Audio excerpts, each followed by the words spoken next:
Have you ever been listening to a conversation, maybe watching a movie, and someone says something that just, well, it doesn't make literal sense? Oh, definitely. It's like, that was a piece of cake when, there's no actual cake anywhere. Right. Or it's raining cats and dogs, and you look outside. No pets falling from the sky. Exactly. It can feel like a secret code sometimes, can it? It absolutely can. Yeah. English is just packed with these wonderful, colorful expressions that can really make you stop and think. And that's exactly why today we're taking a deep dive into the fascinating world of English idioms. Our mission, really, for you, our listener, is to make a curated list of these A1 level everyday expressions, super clear, memorable, and most importantly, usable. Yeah, usable in your own conversations. We've looked at a bunch of sources, lists specifically for A1 learners, so we're really focusing on those foundational idioms. We'll break them down sort of theme by theme, show you how they pop up in real-world chats. And why understanding them is, well, it's kind of a shortcut to really getting what people mean. Yeah. And sounding more natural yourself. It's where you find those aha moments, unlocking that deeper meaning. Ready to jump in? Let's do it. Okay, let's kick things off with a taste of idioms related to food and eating. Feels like a good place to start. Sounds delicious. Our first one is a real classic, piece of cake. Ah, yes, piece of cake.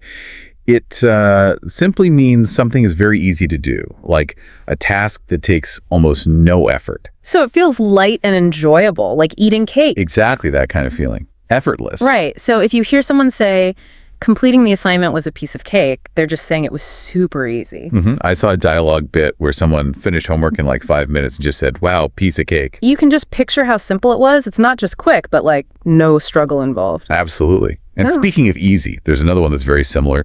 Easy as pie. Easy as pie. Okay, so same meaning then. Very easy. Spot on. Very easy. Often for a simple task. It's interesting how we use food metaphors for ease, isn't it? Piece of cake. Easy as pie. Yeah, definitely a pattern. So you might say, fixing the lamp was easy as pie. Or you might hear someone offering help, like, don't worry about that, it'll be easy as pie. Makes it sound like absolutely no big deal. Okay, got it. Next up, something a little more strategic, maybe. Butter someone up. Ooh, yes. Butter someone up. This means you're saying really nice things to someone, paying compliments. But there's a catch. There's usually a catch. You're doing it to get their help or approval. It's not just genuine praise, it's calculated. Right, so definitely not just being randomly nice. The example, she buttered up her teacher by saying he had a great class, sort of implies she wanted something later. Precisely. I read a dialogue where someone was literally asked, "You're always buttering me up. What did you do?"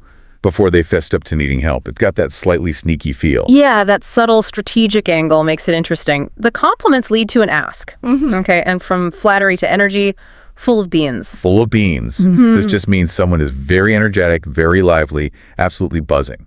Like kids after they've eaten sugar.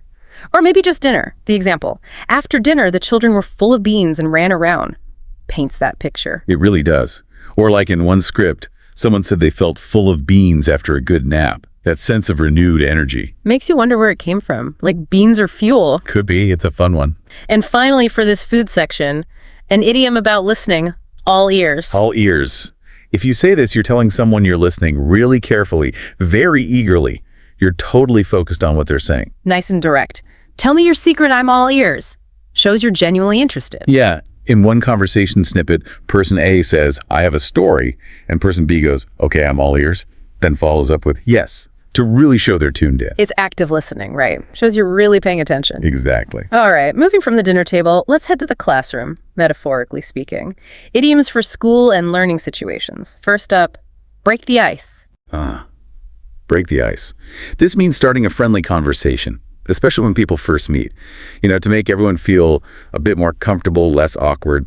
Yeah, this is a lifesaver for those first day jitters, isn't it? Like he told a joke to break the ice with his new classmates. Totally. I saw a dialogue where someone admitted feeling a bit nervous on their first day. And the other person? Immediately jumped in with, okay, I'll break the ice, I love pizza. Just like that, they found calming ground, eased the tension. Amazing how something simple like pizza can, break that ice, makes that first connection. It really does. Allows conversation to flow. Okay, next we have cold feet. Not literally cold, I hope. No, not usually. Getting cold feet means suddenly feeling really nervous or scared, wanting to back out of something important like an exam, maybe a presentation. Or even a wedding, famously. True. But for A1, maybe more like an exam. Before the test, he got cold feet and wanted to leave. You can feel that sudden panic. Definitely. I saw a dialogue bit where someone explained they got cold feet right before a test because they were just so scared they'd fail. It captures that fear really well. It really does. That internal battle between wanting to go through with it and wanting to run away. Okay, so when you've studied hard or maybe just had enough for the day, you call it a day. Call it a day. Yep, means to stop doing something for now. Usually work or studying. You're basically saying, that's enough for today. Makes sense. Like the example, we were tired, so we decided to call it a day. Practical. Very. Or in a conversation, someone says, okay, it's late and the project's finished, and the other just replies, yeah, let's call it a day. Simple signal of completion for the time being. It's about knowing when to stop, right? Which is important. Crucial, actually. Now, a phrase about maybe not being perfectly on time but still getting it done, better late than never. Better late than never. It means it's always better to do something, even if it's delayed, than to just not do it at all. Like the homework example. He finally finished the homework, better late than never. It's kind of forgiving. It is. Even if you missed the bus and were super late for class, like in one scenario, handing in the work is still seen positively. It's encouraging. It emphasizes persistence over perfection, maybe. I think so. Just getting it done, even late, is often better than giving up. Okay, and last for this section, what happens when things really don't work out? Back to the drawing board. Ah, yes. Back to the drawing board. This means you have to start something all over again right from the beginning because the first try failed. Time for a whole new plan. It's that moment of, okay, that didn't work. The example, our plan failed, so it's back to the drawing board, is pretty clear. Very clear. I remember seeing a bit about a science experiment that went wrong, and the conclusion was just, well, back to the drawing board, we need a new method. A practical way to say, let's rethink this completely. Exactly. Failure isn't the end. It's just a signal to try a different approach. Let's shift focus now to idioms about home, family, matters close to the heart. Starting with a very sweet one, apple of my eye. Apple of my eye. This refers to someone you love very, very much. Someone incredibly special, cherished, often a child or a close family member. It sounds so affectionate, like the example, his little sister is the apple of his eye, really shows that deep bond. It does. And in a dialogue, I heard a parent just lovingly call their daughter the apple of my eye. It conveys that profound, almost unique affection, like they're the center of your world. Yeah, like something really precious. Okay.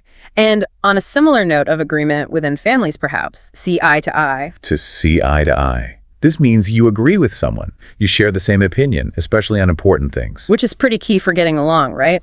The example, they always see eye to eye on family matters, suggests harmony. Definitely. And in a conversation, someone might say, yes, we see eye to eye with them about, say, their parents' decisions. It shows full agreement, feeling comfortable with the shared view. It speaks to that shared understanding being important. Particularly in close relationships, yes. And if people are really similar, you might say they're two peas in a pod. Two peas in a pod. Yeah.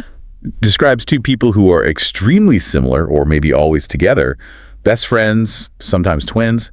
They just click. The image is perfect, isn't it? Like those twins are like two peas in a pod. Exactly. I saw a dialogue where someone observed Lucy and Maria both love dancing and do everything together. The natural conclusion. They're like two peas in a pod. Spot on. Captures that closeness and similarity perfectly. But of course, people don't always agree. Sometimes they're at loggerheads. At loggerheads, woo. This means to strongly disagree, to argue.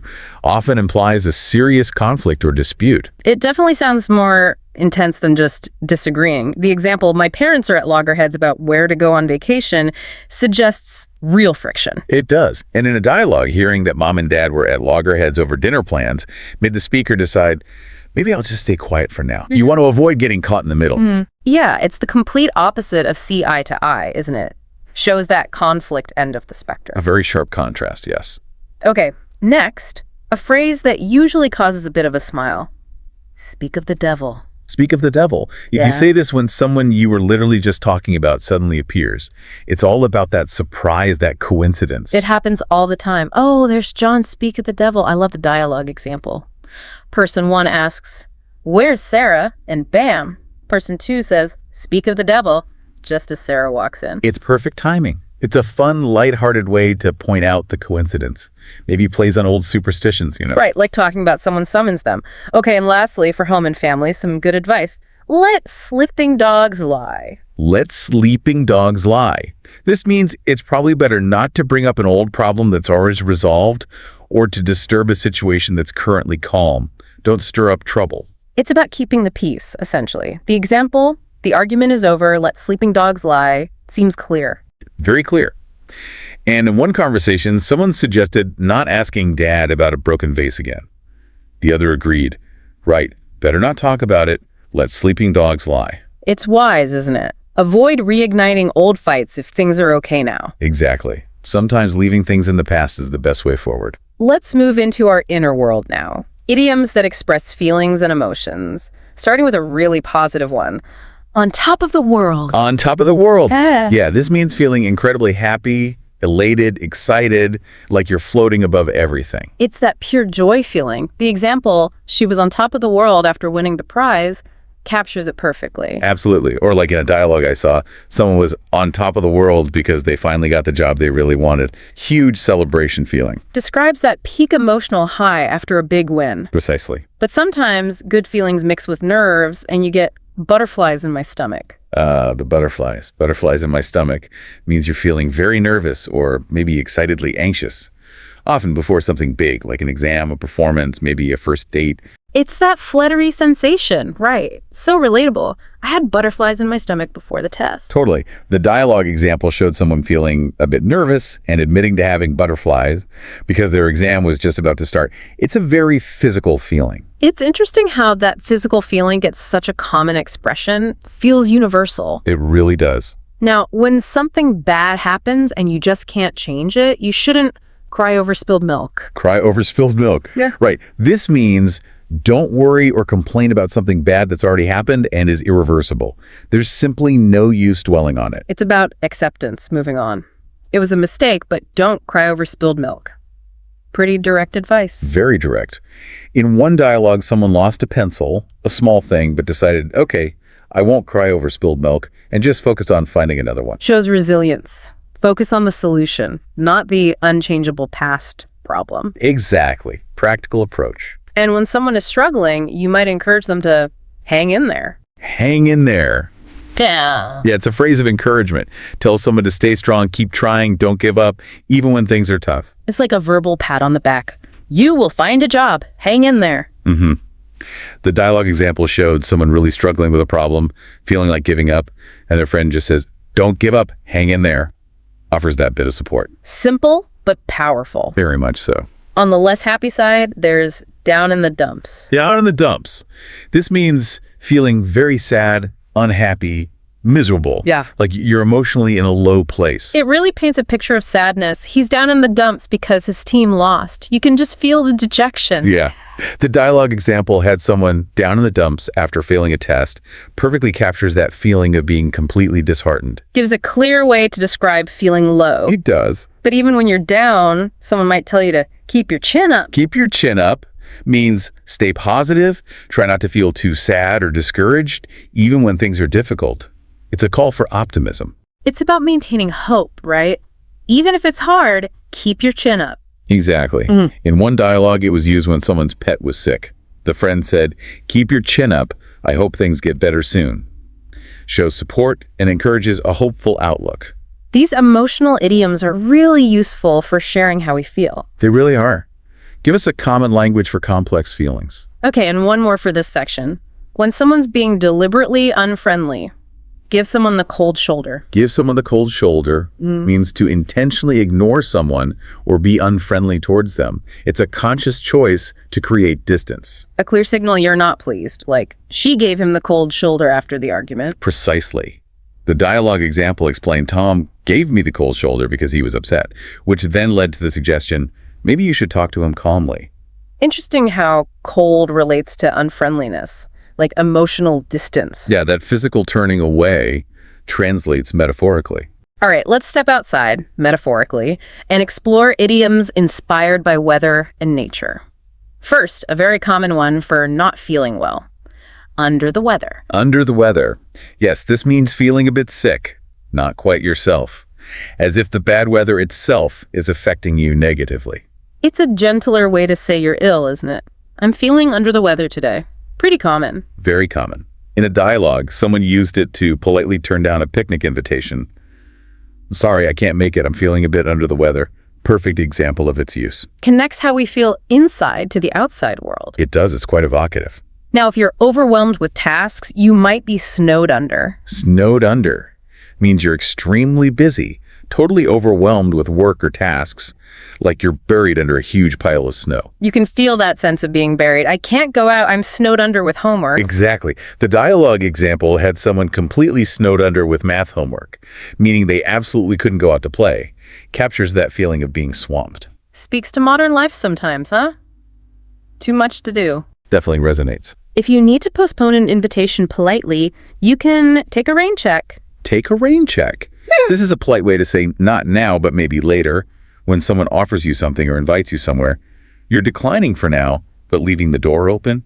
Super useful phrase. The example, I'll take a rain check on dinner tonight, is clear. Very clear. And I saw a conversation where someone couldn't make a movie night and said, can I take a rain check? Maybe we can go next week. It's a perfect way to postpone politely. And it actually comes from baseball. That's right. Rain stops the game. Fans get a rain check ticket for a future game. Neat origin. Cool. Okay, speaking of rain, if it's coming down really hard, it's raining cats and dogs. Raining cats and dogs means it's raining incredibly heavily. A torrential downpour. Such a bizarre, vivid image. Take an umbrella, it's raining cats and dogs outside. Isn't it? In one dialogue, the rain was so intense, raining cats and dogs, that walking home was impossible. They just had to wait it out. Effectively communicates extreme rain. Definitely gets the point across. And lastly, for weather and nature, being in a tricky spot. On thin ice. On thin ice. This means you're in a risky, dangerous situation. Often because you've done something wrong and you're close to facing consequences. Suggests a real sense of danger, like the ice might break. After being late again, he is on thin ice with his boss. Exactly. It implies you're nearing a limit. I saw a dialogue where someone was explicitly told, you forgot again, you're on thin ice with me, don't do this again. A clear final warning. So it's a warning sign, be careful. Absolutely, your position is precarious. Okay, let's shift to the world of work, time, productivity, and maybe facing the results of our actions. Starting with a classic motivator, time is money. Time is money. This one emphasizes that time is extremely valuable, like money, so it shouldn't be wasted. Use it efficiently. A real call to action. Hurry up, remember, time is money. Yep. In a dialogue, someone was rushing to finish a task, explaining, why are you working so fast? Because time is money. We have to finish this today. Links time directly to value. Makes the value of time very clear. Instantly understandable. When everyone's facing the same difficulty, you might say, all in the same boat. All in the same boat.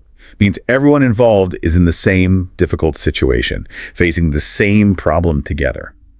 Implies a shared experience, often a challenging one. Creates a sense of unity, maybe? During the storm, we all realized we were in the same boat. Exactly. Or in a school context, someone says, this class is so hard. And the other replies, tell me about it. We're all in the same boat. And that leads them to suggest studying together. Fosters that feeling of, we're in this together. Yes, encourages empathy and maybe collaboration. Now, if you've done something wrong, you eventually have to face the music. Face the music means you have to accept the consequences, often unpleasant ones, of your actions. Deal with the punishment or criticism that's coming. It's about accountability, no escaping it. He broke the rule, so now he must face the music. Right. I saw a dialogue where someone got caught cheating and they knew it. They said, okay, I have to face the music. I'll talk to the teacher and accept whatever happens. Acknowledging you have to deal with the fallout. Exactly. The unavoidable consequences. And sometimes the consequence is experiencing what you did to others. Get a taste of your own medicine. Get a taste of your own medicine. This means experiencing the same negative treatment or behavior that you've inflicted on other people. Karma, essentially. Like poetic justice. He always teased others, then got a taste of his own medicine. Precisely. In one dialogue, someone who used to call people names got shouted at, and the reflection was, maybe he got a taste of his own medicine. People learn not to be mean that way. Shows how actions can come back around. Perfectly captures that boomerang effect. To get a project started, you need to get the ball rolling. Get the ball rolling means to start something, initiate an activity or project, just get things moving. It's that initial push. Let's get the ball rolling on our project. In a dialogue, someone suggested, how should we start this project? The answer was, let's get the ball rolling by writing an outline first. That first step. Creates a sense of momentum, right? Just start. Exactly. Overcoming inertia. And when you're not sure if someone's excuse is true, but you trust them anyway, give someone the benefit of the doubt. Give someone the benefit of the doubt means you choose to believe someone or accept their explanation, even if you don't have solid proof, or even if you have some doubts. It's an act of trust. Shows patience and goodwill. She might be late, but I'll give her the benefit of the doubt. Right. In one scenario, someone was late again, but their friend decided, okay, I'll give them the benefit of the doubt and wait 5 more minutes. Choosing trust over suspicion. A compassionate approach in uncertainty. Yes. Prioritizes trust. To really impress or succeed through hard work, you might go the extra mile. Go the extra mile means doing more than what's required or expected, making an additional effort, really pushing yourself. It's about exceeding expectations. To win, she always goes the extra mile. Absolutely. The dialogue example showed someone who consistently goes the extra mile with extra practice and preparation, and that's why they succeed. Directly links extra effort to results. Highlights the value of dedication. That extra push for excellence. And for something that happens incredibly quickly. In the blink of an eye. In the blink of an eye. Describes something happening almost instantly, super fast. Conveys amazing speed. The bird flew away in the blink of an eye. Yeah, or the funny dialogue example where a pen disappeared in the blink of an eye. Whoosh, gone. Yeah. Emphasizes the suddenness. We use these simple body actions like blinking to measure speed. Interesting. It's instantly relatable. If you get information directly from the source, it's straight from the horse's mouth. Straight from the horse's mouth means getting information directly from the person who has the primary knowledge or authority on the subject. The most reliable source possible. The ultimate confirmation, no doubt about it. I heard it straight from the horse's mouth. Exactly. The dialogue confirmed a show was canceled because the person heard it straight from the horse's mouth, the director told me himself. Leaves no room for doubt. And this comes from horse racing, too. Checking teeth. That's the common story. Checking the horse's teeth was the direct, reliable way to know its age. Fascinating.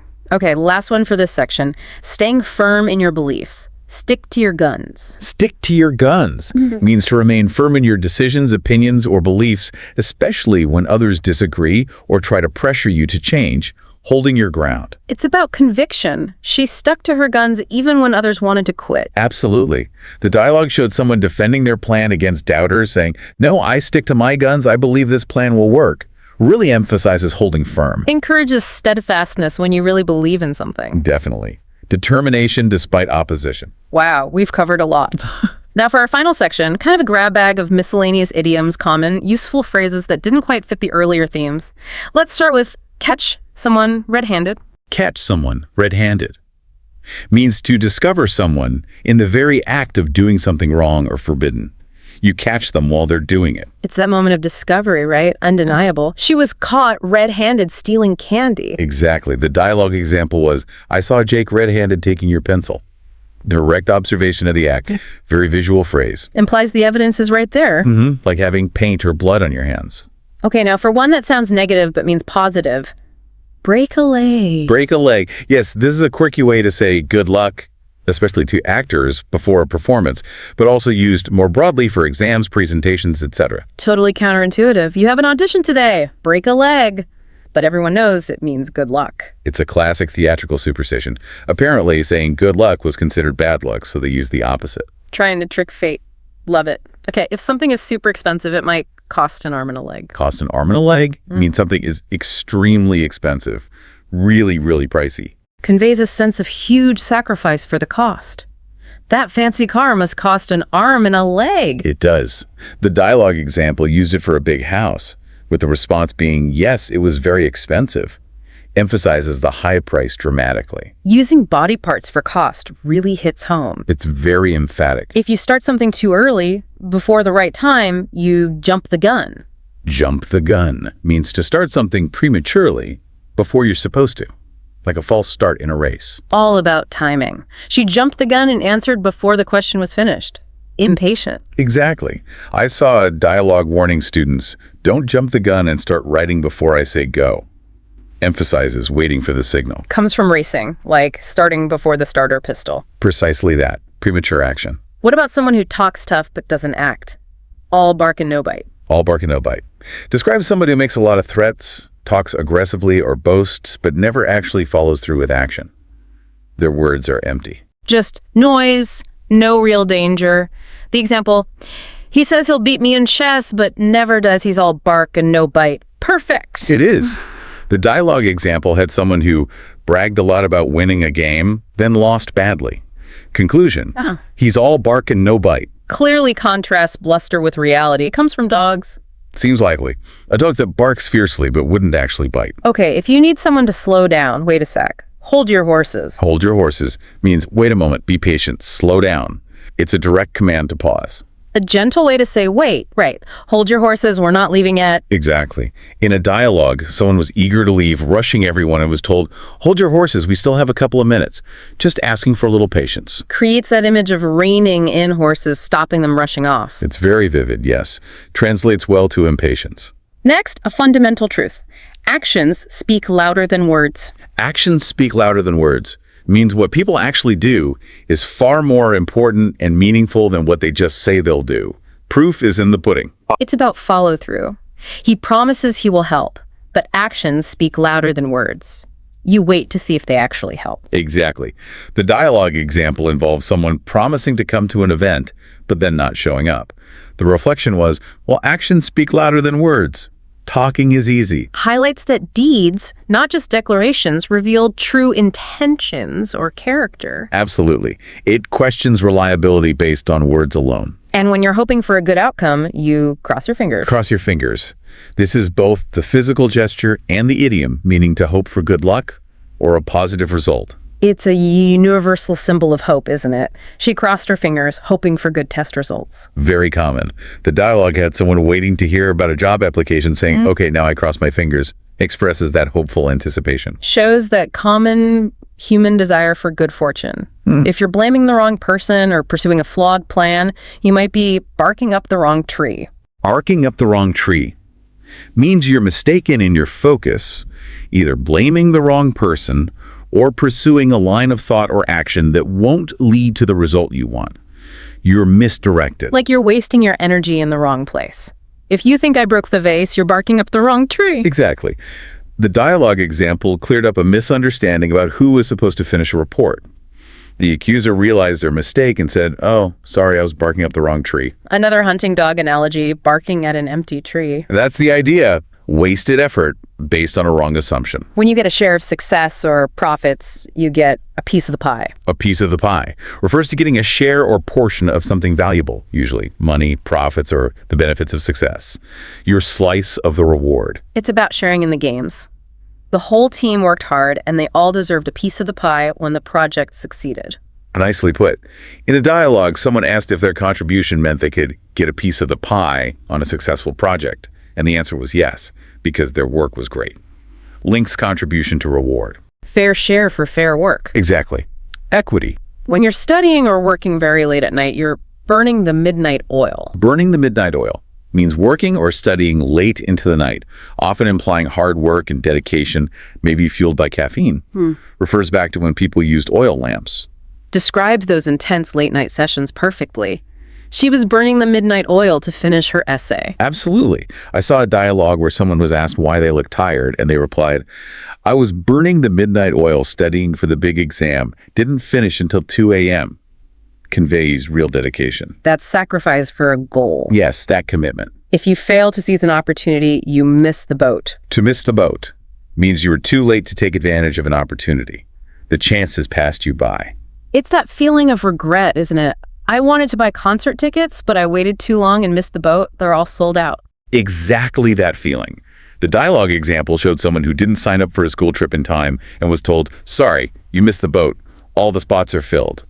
Clear consequence of delay. Highlights that opportunities can be fleeting. Act now or lose out. When you get into trouble, you're In hot water. To be in hot water Yeah. means you're in trouble, facing a difficult situation, likely due to something you did wrong, expecting criticism or punishment.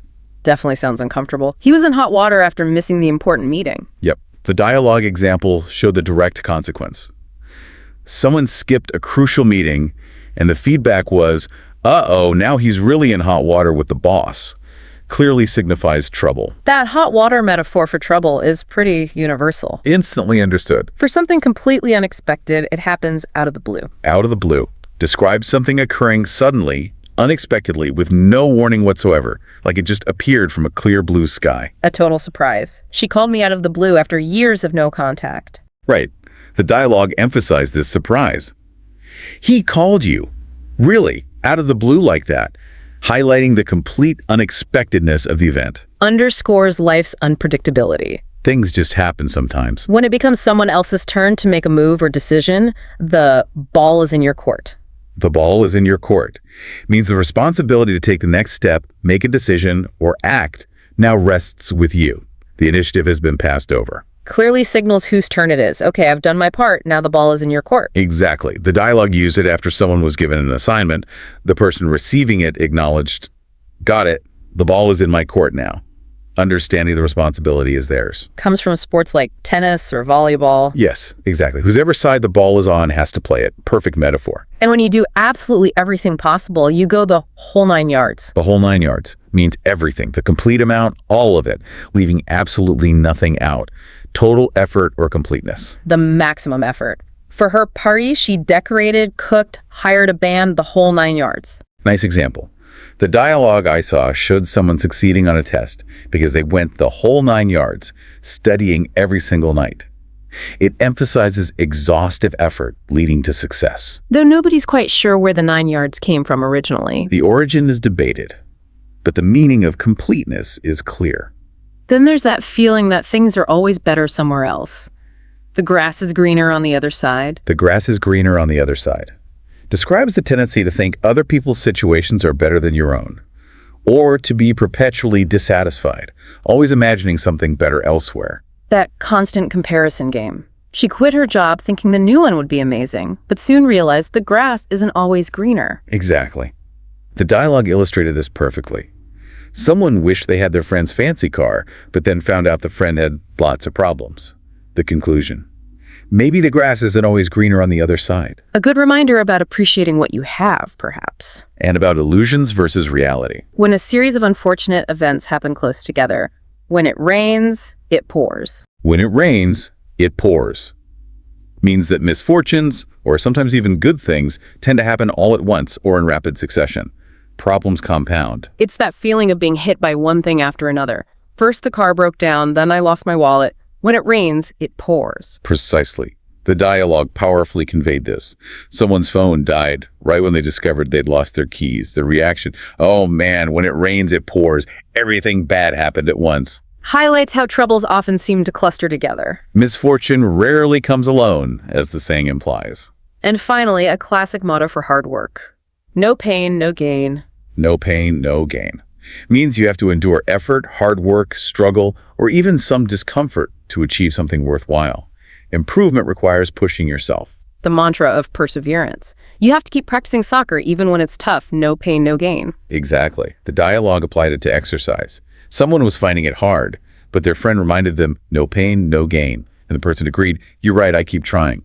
Links effort directly to results. Underscores that value placed on effort and overcoming challenges to succeed. A very common motivator across many fields. Hashtag tag outro. Wow. Okay, that was quite the journey through, well, just a slice of the world of English idioms. From food to feelings, school days to stormy weather. It really was. Our deep dive hopefully showed you how these expressions are so much more than just quirky sayings. They're fundamental, adding flavor, depth. And helping you understand nuances that literal words miss. Grasping these really does help you get meanings faster and, yeah, sound more natural yourself. Absolutely. They offer those aha moments, don't they? Connecting language to culture, to shared human experiences. They're shortcuts to really getting English. Definitely essential for understanding how native speakers often think and communicate. So now that you've had this taste, this tour of A1 idioms, Here's something to think about. Okay. How might actively listening for these idioms in movies, songs, everyday conversations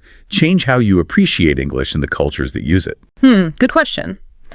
And what does the fact that we have so many idioms about certain things, like food or weather or struggle, what does that tell us about the human experience itself, what we collectively value or face? Something to chew on, indeed. Okay, but really, think about it for a sec. How often are we all using words that kind of, sabotage what we're trying to say? Like little sneaky words making us sound less confident. It happens more than you think. And it's wild how these tiny words can really affect how people see us. Yeah. Especially at work, right? Totally. Which is why we're diving into this article, 11 words you should stop saying immediately. We're not just going to list them, though. We're breaking down why they're bad, and most importantly, giving you swaps so you can sound more powerful. Think of it like upgrading your communication one word at a time. First up, the word just. Ugh, I'm so guilty of this. You're writing an email and it's like, I just wanted to follow up, or just a quick question. Why does just make us sound so unsure? It's subtle, but just makes your request smaller, almost like you're apologizing for it. Imagine waiting to hear back about a project, and you're like, I just wanted to follow up on the proposal. What's that say? Makes me sound hesitant, like I shouldn't even be asking. Right. But what if you just said, I'm following up on the proposal? It's tiny, but you sound way more confident taking charge. No more tiptoeing, you own it. Exactly. And that shift can change how your message lands big time. Okay, another tricky one. Actually, this feels like a trap almost. Oh, it can be. Actually, often slips out when we're correcting someone or giving a different view. But imagine someone's like, actually, I think we should go a different way.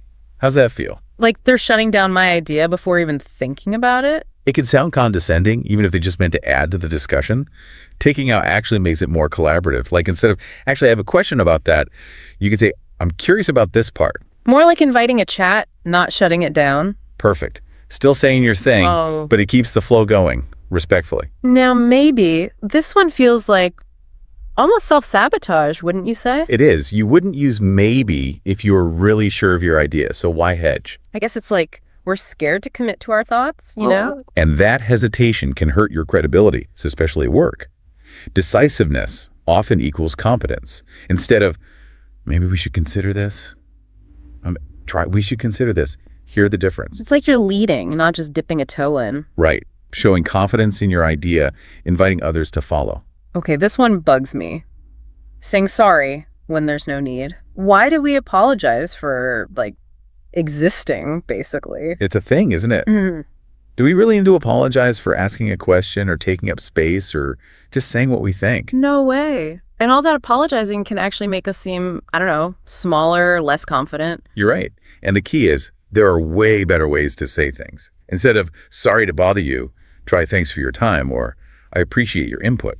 Shows respect without sounding unsure. It's like shifting from apologizing for existing to being grateful for their attention. Small but powerful, right. Changes how you come across. All right, another confidence killer, I think. It's everywhere, but it makes what we say weaker. It's a verbal tick for lots of us. But think about how much stronger it is without it. Like, I think this is the best option versus this is the best option. Huge difference. You're right. It's a fact now, not just an opinion, maybe. And sure, sometimes you want to say it's your view, not like universal truth. But even then, there are better ways. So instead of, I think, you could say, from my analysis, or based on what I've seen. Exactly. You're owning your view, but it's more, sophisticated. Like leveling up your communication, swapping out the wishy-washy stuff for strong, impactful language. And that's what this deep dive's about, right? Giving you the tools to communicate clearly, confidently, like you mean it. It's crazy, right? How even little changes to how we talk can make us, more confident overall. When we pick words that sound sure, it changes how others see us, but also how we see ourselves. That's like telling your own brain, hey, I got this. Totally. And speaking of believing in yourself, let's talk about can't. This one messes with us, keeps us from, doing our best. Oh, yeah, can't. It's so easy to just say, I can't do this, especially when something's hard. It's almost automatic, but it's a trap. When we say can't, we're basically stopping ourselves from growing, from changing. Like we're putting limits on ourselves before even trying. And honestly, we can do way more than we think we can. So what if instead of I can't, we say something, more powerful? Like, I haven't learned this yet, or I'm still figuring it out. I like that. It's not saying you'll never do it, just that you're on the way there. Exactly. And that small change can help you stay motivated, keep going when things get tough. It reminds me of that saying, whether you think you can or you think you can't, you're right. What we say really does affect what we believe. So true. So let's pick words that lift us up, both when we talk to ourselves and to others. Okay, almost done with the list, but a couple more big ones. Let's do but and. I mean, they're not bad words, but how we use them matters, right? Oh, absolutely. It's all about the situation and what you're trying to say, but often goes after something positive and it kind of ruins it. It's like giving a compliment and then taking it back. You did great on that presentation, but I think you could have been more engaging. Oof. Exactly. The but erases the good stuff you just said. Yeah. Makes people feel, I don't know, discouraged. So what's better? And swap out the but for and it's way more constructive. You did great on that presentation, and I think we can work together to make it even more engaging. You're not just criticizing, you're helping. It's about fixing things, not just pointing out what's wrong. And that's such a good attitude to have, right? At work, anywhere. All right, got to address the big one. Literally, people misuse this all the time. It's almost funny how wrong it gets. Yeah, it's become this word people use to emphasize stuff, even when it's not actually true. Yeah. But using it wrong makes you sound less credible, like you don't know what you're talking about. I think it shows how important it is to use the right words. When we choose carefully, we say what we mean more clearly, and it has more impact. Couldn't agree more. It's about respecting how powerful words are and using them to your advantage. So let's all try to use literally, correctly, and really all words, thoughtfully. Okay, before we go on, gotta mention kind of and sort of again. They seem small, but they weaken what you're trying to say. Oh, they're so wishy-washy. They make you sound uncertain, like you don't really care. Imagine telling your boss, I'm kind of excited about this new project. Not exactly inspiring, huh? Sounds like you'd rather be doing something else. Exactly. So instead of that, let's use words that are, stronger, more definite, like I'm intrigued by that, instead of I'm sort of interested. More specific, more interesting. And it shows you're really paying attention, involved in the conversation. Right on. Now, sticking with words that fill space but don't add anything, let's talk about like. It's supposed to connect with people, but it can actually make you sound less smart. It's so ironic. It's like people say all the time, especially when they're nervous. But it's even better. Just pausing. Yes. Silence is way more effective than filling the space with, nothing. Gives your brain a second to think, so you can choose better words. And it makes you sound more thoughtful, calm, which can be really powerful. And while we're at it, how about, this one comes up when we're not sure if the other person's getting what we're saying. We need them to agree with us. It's like we're doubting ourselves, even though we're the ones with the ideas. But here's the thing. Yeah. You know what you're talking about. You can explain it clearly. Trust yourself. Let that confidence show. That's a good point. We don't always need someone to tell us we're right. We can just own it. Exactly. Now, one last thing about how our language affects how we interact with people. We've talked about specific words, but it's also about the vibe we give off. Right. Sometimes it's not just the words, but how we say them. Totally. Think about, I have to do this versus I get to do this. It's just a different way of looking at it, but it changes how you feel about it. It's like turning something you have to do into something you want to do. It's about feeling like you have control, even when things are tough or boring. I love that. We really can choose how we see things just by how we talk about them. And that's kind of the main point of all this. It's not about banning certain words. It's about being aware of what we say, picking words that show what we believe, make us feel confident, and help us really connect with people. Honestly, I'm kind of fired up now to use all this stuff. It's amazing how just changing a few words can make such a difference in, everything. It really shows you how powerful language is, right? We don't always realize how much what we say shapes our whole experience. So for our listeners, what's one thing they can do today to start using all this? Good question. I think the best way is to just pick one thing, one word from our list that, stood out to you. Maybe you use it too much or you think it's holding you back. Okay, let's say I pick just, what then? Try to, completely stop using it for a week. Mm-hmm. Pay attention to when you want to say it in emails, conversations, even just thinking to yourself. Like a little challenge, see what happens when you change just one word. Exactly. I bet you'll be surprised. See how people react when you're more direct, more confident. And notice how it makes you feel. You might find that not saying just makes you sound more sure of yourself. And D actually makes you more confident. So it's like teaching your brain to use better words by default. Yeah. And the more you do it, the easier it gets. It's like exercise. The more you use those confident words, the more natural they'll feel. Makes sense. So it's not about being perfect right away. It's about getting better over time. Exactly. And hey, you don't have to do this alone. Tell a friend about the episode or a coworker and help each other out. You could even make it fun. Point out when someone slips up.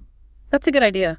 It's always easier to stick with something when you have someone to do it with. And who knows, maybe you'll start this chain reaction of confident communication at work everywhere. What a great thought. Well, we've definitely given everyone a lot to think about today. It's been, really interesting and inspiring. I feel like I have a whole new understanding of how to use words to be more confident and clear. It's been great diving into this with you.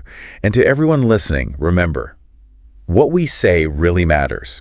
So let's choose our words carefully. And until next time, stay curious, stay confident, and keep on learning. All right. So are you ready to really boost your English fluency? I mean, take it to that next level. Ooh, I like where this is going. Well, today we're diving deep into phrasal verbs. Those are essential. They really are. They're like the secret code to sounding really natural, Yes. Especially if you're already pretty comfortable with the basics of English. Right, you got to get those phrasal verbs down. Exactly. And what I think is so fascinating about them is the way they kind of weave themselves into just everyday English. Yeah, it's like you can't escape them, can you? No, you can't. And they're not just about casual chit-chat. Right. They pop up everywhere. We'll see them in professional settings, travel scenarios, even when you're talking about learning new things or improving yourself. Yeah, you're right. They're everywhere. They're everywhere. We've got 25 essential phrasal verbs to unpack today, and I'm telling you, you'll be surprised by how their meanings can shift depending on the situation. Yeah, it's true. It's sometimes the same phrasal verb can have so many different meanings. Right. If they're these little chameleons. Right. Blending in, adding that extra layer of meaning. Subtle mastery, huh? Yes. That's what sets apart a fluent speaker. For sure. So let's start with those everyday conversations, the ones we have all the time. I'm thinking about turn up and run into. They seem so simple on the surface. Right. Yeah. But I bet there's more to them than meets the eye. Oh, absolutely. You're absolutely right. Take turn up, for example. Okay. If someone says he didn't turn up for the meeting, that kind of has a negative connotation to it, right? You're like, where were you? Yeah, right. Yeah. Implies a lack of responsibility. Maybe even a little bit of disrespect. For sure. But, if you're at a party and the volume's too low, you might say, can you turn up the music? Yeah, that's true. Same verb, totally different vibe, right? It is. It's like the context around the phrasal verb, it colors it, gives it that extra layer of meaning. Exactly. Yeah. And run into kind of has that element of chance, like surprise. If you say, I ran into an old friend, that paints a much more vivid picture than just saying oh, I met an old friend. Right. I see what you mean. Wouldn't you agree? Yeah, definitely. You can almost feel the surprise and joy in that encounter. Yeah. Okay, so let's shift gears a little bit here. Let's talk about the work and business category. Okay. And I noticed in this section, look into and come up with. These are verbs you'd probably hear, in an office setting. Oh, absolutely. Yeah. Maybe in a boardroom. Who knows? Yeah. Boardroom, meeting. These verbs are all about clarity and action in a professional setting. Right. Being efficient. Efficient. Yeah. If you say we need to look into this issue that sounds a lot more, proactive. It's more decisive than just saying we need to investigate. Yeah, for sure. Right. And come up with, that one's all about that creative problem solving. Yeah, that's a good one. That's a good one. I like that. So it's almost like these phrasal verbs cut through all the fluff. Yes. They just get straight to the point, which is so important at work. Yeah, absolutely. Right. Especially in a fast-paced environment. Yeah. And imagine you're in a meeting. Oh, yeah. And you're struggling to express those key actions. It would be painful. Yeah. So mastering these, can make you a much more effective communicator at work. Yeah, definitely. Okay, so let's get ready to explore the world a little bit. Travel and socializing. When it comes to this, I thought about pick up, and drop off. Yes. They're essential for getting around, making plans, you know? Absolutely. I mean, think about that classic travel phrase. Can you pick me up from the airport? It's so common. It's so common. Yeah. It's direct. It's clear. It gets the message across. Effortless. Yeah, effortless, yeah. And drop off, too. Like, I'll drop you off at the station on my way. Makes, coordinating plans so much smoother. Yeah, super smooth. Super smooth. You know what's interesting about those two is it highlights the social aspect of language, you know? I know. If you offer to pick someone up or drop them off, it's more than just the action, you know? It kind of conveys a sense of, I don't know, like helpfulness, consideration. Right, you're going out of your way for them a little. Exactly. Okay, and speaking of subtle shifts in meaning, check-in. That one seems to have like multiple personalities. Oh, it does, doesn't it? Depending on the context. It does. Right. You've hit the nail on the head there. Check in at a hotel, like that's a formal procedure, right? Yeah. But if you say check in with a friend, that's just casual. Totally different. Totally different. It implies like that you care. Right. You're just seeing how they're doing. Yeah, exactly. That's a perfect example of how, phrasal verbs just adapt and evolve, They just change. Yes. Yes, they do. They do. Depending on the situation. All right, it's time to level up our skills even more. Learning and self-improvement. I'm intrigued by catch up on and figure out, they seem to like capture the essence of personal growth. Right. You know what I mean? Yeah, they really do. Catch up on, that kind of implies that you're making an effort, right? Yeah. Like a conscious effort to, stay current, expand your knowledge. Yeah, it's like active learning. Yes. And figure out, has that problem-solving vibe, right? It's like that aha moment. Yes, it's about like overcoming challenges, pushing yourself beyond your comfort zone. Which is like part of personal development, right? Absolutely. Embracing those aha moments. Yeah. And recognizing that, learning it's a journey. It never ends. It never ends. What's fascinating is how these verbs kind of empower you to like talk about your learning journey. Yeah, to actually articulate it. Yes. Yeah, I like that. So thinking about those learning goals, is there a particular phrasal verb from this category that like resonates with you right now? Ooh, that's a good question. Something that you could see yourself using, in your self-improvement journey. Let me think. I think figure out, actually. I like that one because, well, I am always trying to figure out new ways to approach problems. Yeah. Or just learn from my experiences. Absolutely. It's a verb that shows that continuous growth. Yes. Which I find motivating, It never stops. It never stops. So I like that one. It's like figure out becomes a reminder to just stay curious. Right. And embrace that whole learning process. Yeah, exactly. And you never know what you're gonna learn next when you're trying to figure things out. Exactly. I like that. That's a good one. It really is amazing how much meaning these little verbs pack. They really make our communication so much more dynamic. They do, yeah. It's like they unlock fluency somehow. Yeah. Make English sound, well, more natural. Speaking of unlocking things, I have a fun idea. Okay. How about we do a little quiz just to test what we know about these phrasal verbs so far? Oh, I love a quiz. Yeah. Let's do it. See if our listeners have been paying attention. Okay, first question. Imagine you're working on a project and it's just not going anywhere. You finally decide to just stop working on it completely. All the time. Right. So which phrasal verb would you use? Would you say that you gave up on the project or looked into it or maybe turned up at the meeting? Okay, so we're looking for the verb that means to just like stop completely, abandon it. Exactly. And the answer is Gave up. gave up. Yeah. Yeah, you gave up on that project. It definitely doesn't feel good, but Yeah. it happens. Sometimes things just don't work out. It's a fact of life. All right, ready for the next question? Get me with it. Okay, so imagine you're trying to understand like a really complex problem Yeah. and you want to get to the root of it, like all the little details. Okay, so like you're really trying to solve it, not just scratch the surface. Exactly, yeah. So which phrasal verb fits best here? Would you figure out the problem, go over the details, or run into a solution? So this is all about being really analytical, right? Like really digging into the problem. Yes, exactly. Thinking it through. So the answer must be Go over. go over. That's right. Yeah, you're going over all the details. Okay, last question. You're getting ready to give a presentation Okay. and you want to practice it beforehand. Which verb describes that?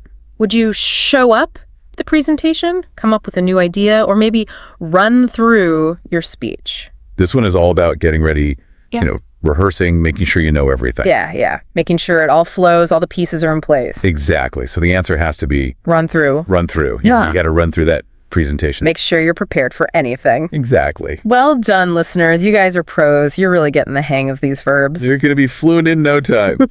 But this is just the beginning. I mean, there's so much more out there, when it comes to phrasal verbs. Oh, yeah. So many. It's like a whole other world. It is like another level of fluency. It is.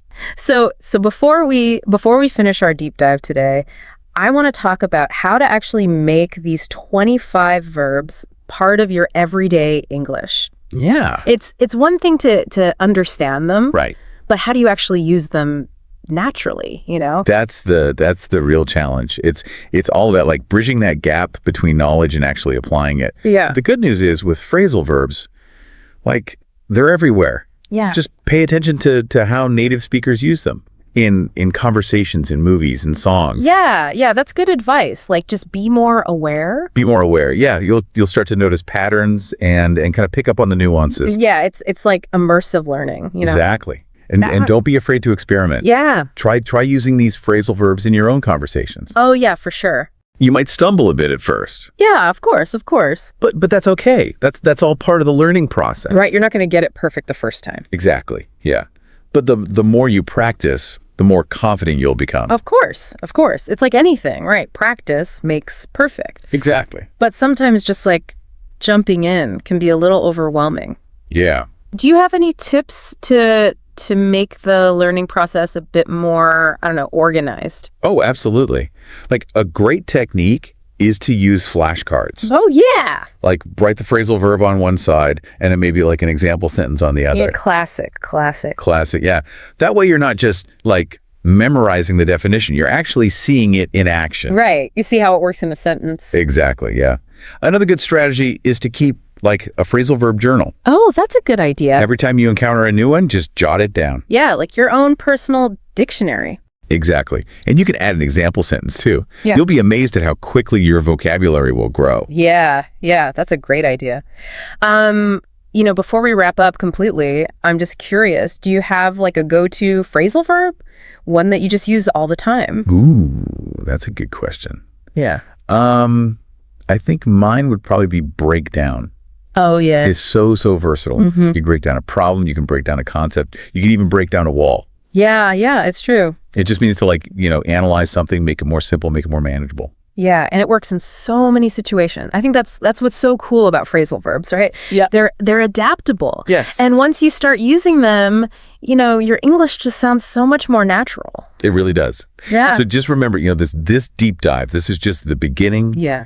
Keep exploring, keep practicing, and most importantly, have fun with it. Yes. Learning should be fun. It should be fun, yeah. Yeah. The more you enjoy it, the more you'll learn. Absolutely. So as you go about your day-to-day, what phrasal verbs are you going to try to use? Yeah, good question. Will you brush up on your skills? Will you look out for some new opportunities? I might try to dream up a new adventure. Ooh, I like that one. The possibilities are endless. They are. It's been so fun diving into the world of phrasal verbs with you. It has been. Happy learning, everyone. And that's a wrap on our exploration of these fascinating little, bundles of words. We hope you feel inspired to embrace phrasal verbs, make them a part of your everyday English, because fluency is a journey, not a destination, right? And every step you take brings you closer to mastering this amazing language. Thanks for joining us. Okay, so get this. Today we're looking at how to boost your English fluency with just 19 words. Wow. Yeah. Crazy, right? Sounds too good to be true, but that's what this whole deep dive is about. Yeah. We're going to look at the source material. It's like a crash course for English fluency. Just 19 words. It's interesting because a lot of people think that to be fluent, you have to know tons of words. Right. But this is like the opposite. It's about using the right words at the right time. Oh, I like that. Like having a toolbox. Exactly. With just the tools you need. Yeah. So where do we even start with this? There's all these different categories in the source material. Well, the first one that comes to mind is transition words. Okay, transition words. Those little words that connect your ideas? Like however and therefore. Exactly. Those are great examples. Yeah, we use those all the time. Yeah. But they're so important. Yeah, I never really thought about like why they're important. Well, think about it this way. Okay. If you were listening to someone Yeah. and they just jumped from one idea to the next Oh, yeah. without any transitions, It'd be so jarring. that sounds so But spread. where are you going with this? Yeah. So transitions help everything flow. And when you use them well, you sound more organized, more articulate. Right, because you're guiding the listener. Exactly. You're not just like throwing random ideas out there. It's like you're saying, hey, stick with me here. I'm taking you somewhere. Okay, that makes Okay. sense. So those little words really make a difference. They do. Now, I want to talk about something that I struggle with. Okay. It's those power verbs Yeah. and clarity adjectives. Like, why say something is good Right. when you could say it's compelling? Exactly. Or insightful. Yes. Like, think about a time when you were just captivated by something. What words would you use to describe it? Exactly. You want to use words that paint a picture. Okay. And strong verbs do that. So instead of saying, I made a new strategy, Yeah. you say, I implemented a new strategy. Exactly. So that's much stronger. Oh, it sounds so much better. Right. But sometimes I just don't have those words at my fingertips. Right. You know, I know what I want to say, but Yeah. It can be tough. yeah. But that's the beauty of this 19-word thing. You don't Right. have to learn a million words. Yeah. Just focus on these key ones. So quality over quantity. Exactly. And it's not about trying to sound like super smart. Right. It's about being clear and effective. Oh. Like, for example, if you're sending a professional email Yeah. and there's a problem, instead of saying, this is bad, Oh, right. you could say, this presents a challenge. Okay. So you're still acknowledging the problem, Right. but in a more professional way. Exactly. Okay. I like that. Okay. Now for the one that always trips me up, Oh, tell me. affect versus effect. Oh, classic. I swear, I still mix these up. Don't worry, you're not alone. Even native speakers mess these up. Oh, thank goodness. But it's so important to get them right. Yeah. If you're giving a presentation or something, Right. it can undermine your whole message. Exactly. So how do we finally conquer this? Okay, so remember this. Affect is usually a verb, Other. meaning to influence. Okay. And effect is usually a noun, meaning the result.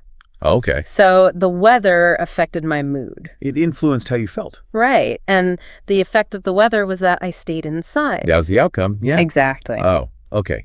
That makes a lot more sense now. Good. So we've got our transition words, our power verbs and adjectives, and we've tackled those tricky word pairs.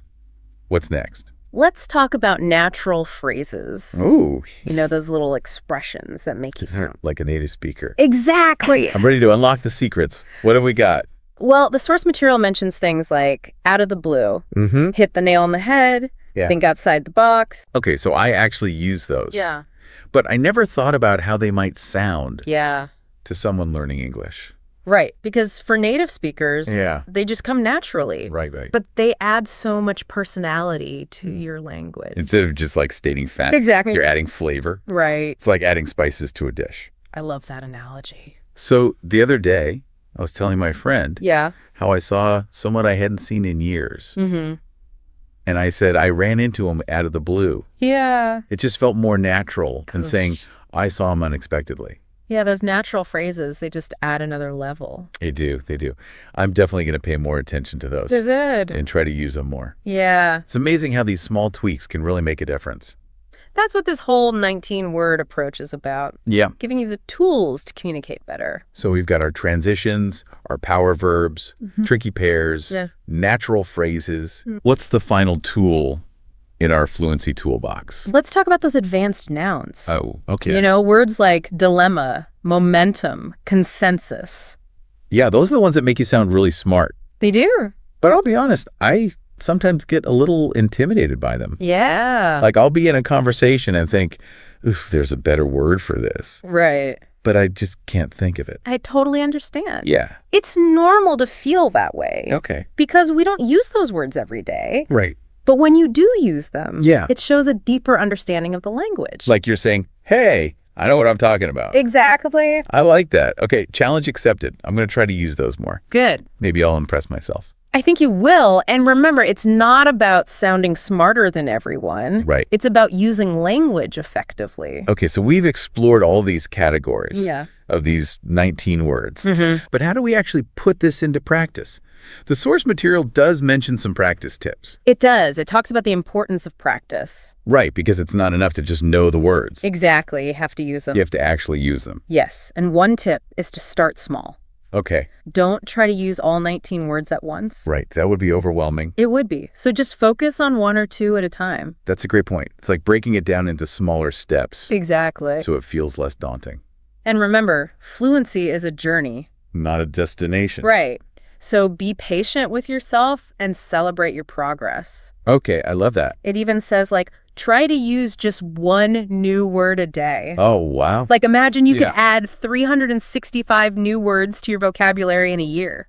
That's amazing. Oh. That would totally change the game. Right. And doesn't even sound that hard. No. I could definitely use one new word a day. Yeah. It's like a fun little challenge. It is. It's all about that momentum, you know? Yeah, those little wins. Exactly. It keeps you going. And it makes it feel less overwhelming. Totally. Like this whole less is more idea. Yeah. Focus on the essentials, Right. master those, and then you'll sound more fluent. Exactly. It's about being intentional, right? Yeah. Choosing the words that really matter. You know, we've all had those moments where someone says just the right thing Yes. and it just hits you. It's powerful, right? It is. Like it makes you think or feel something. Exactly. And that's the power of choosing your words carefully. It is. You know, there's that famous quote. It's Yeah. like, I would have written a shorter letter, but I didn't have the time. That's so true. Right. Because being concise, Yeah, it actually takes more effort, it does. but it's worth it. Yeah, it's the difference between just speaking and really communicating. Exactly. Think about a speech that's moved you.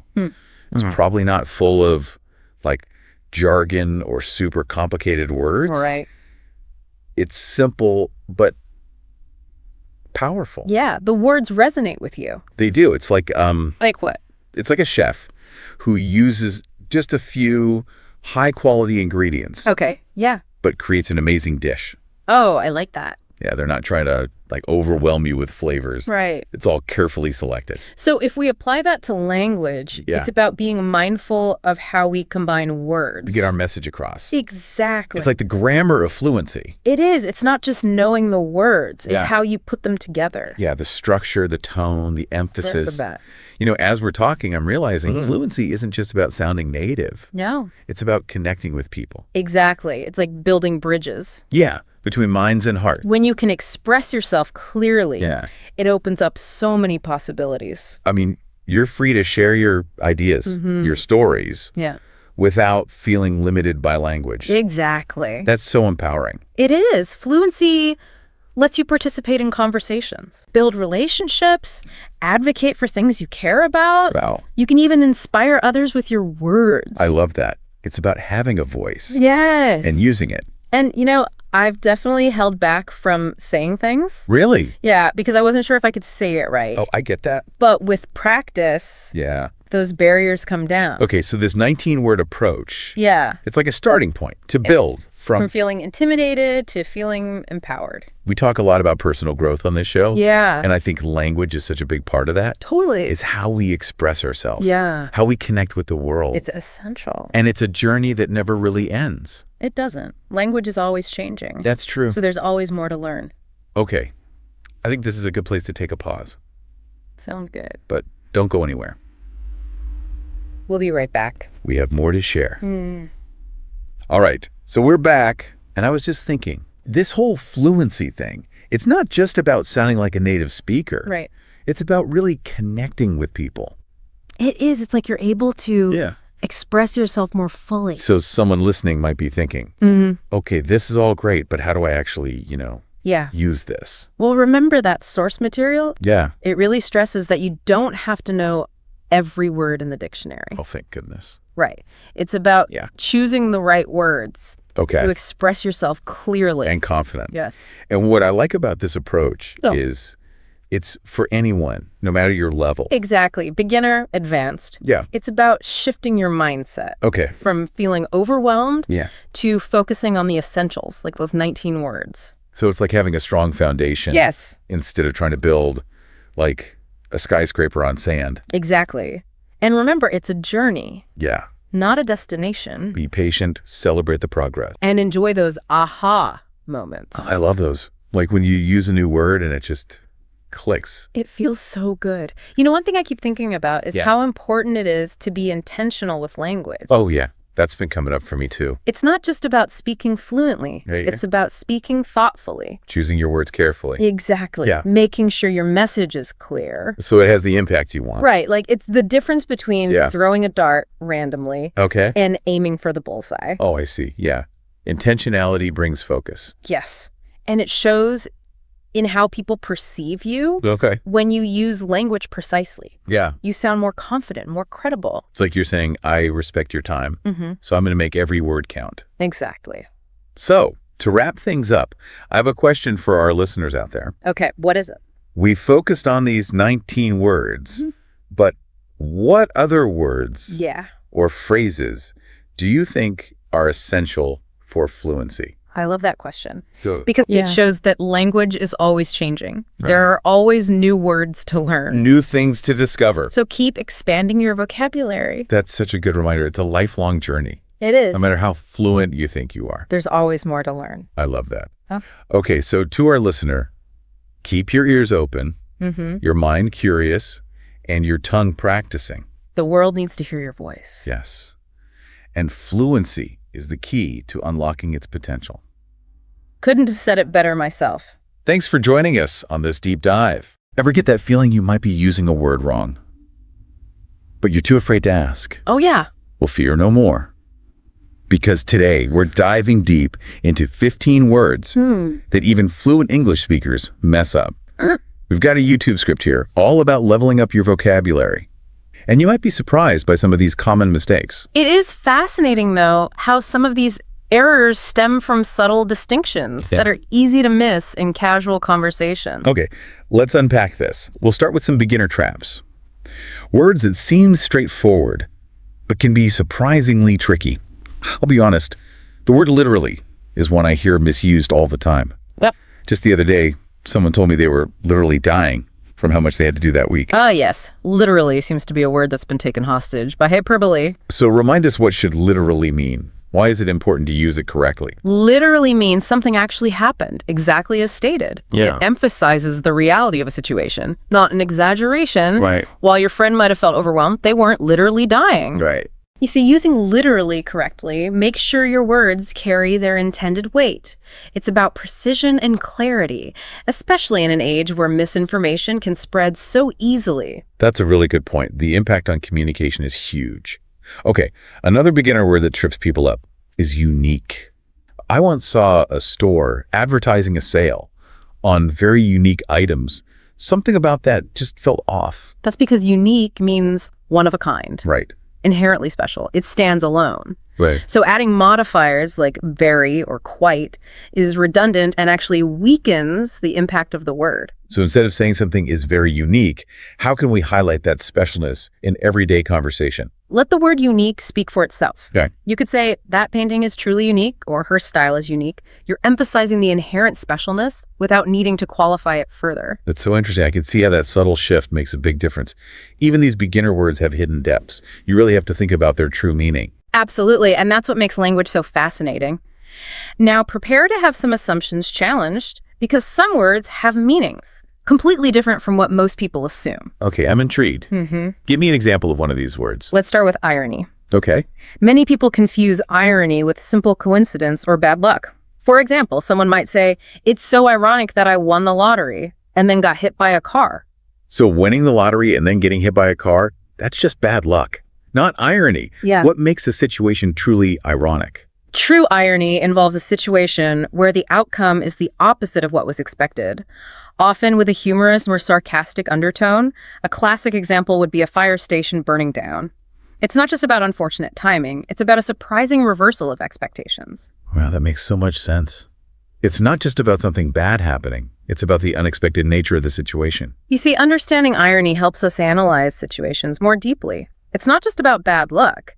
It's about recognizing the unexpected and sometimes absurd nature of life. Speaking of unexpected twists, let's talk about a word. Often misused in situations with high stakes. Alibis. Mm-hmm. I feel like I hear people using alibi as a synonym for any kind of excuse. Yeah. Like, oh, I have a good alibi. Right. Yeah. That's a common mistake. People might say, I didn't finish the project, but I have a good alibi. Wait, so if it's not just any excuse, what makes a real alibi? I'm genuinely confused. An alibi has a very specific legal meaning. Okay. It refers to proof that someone was somewhere else at the time a crime was committed, demonstrating their innocence. It's not just any excuse.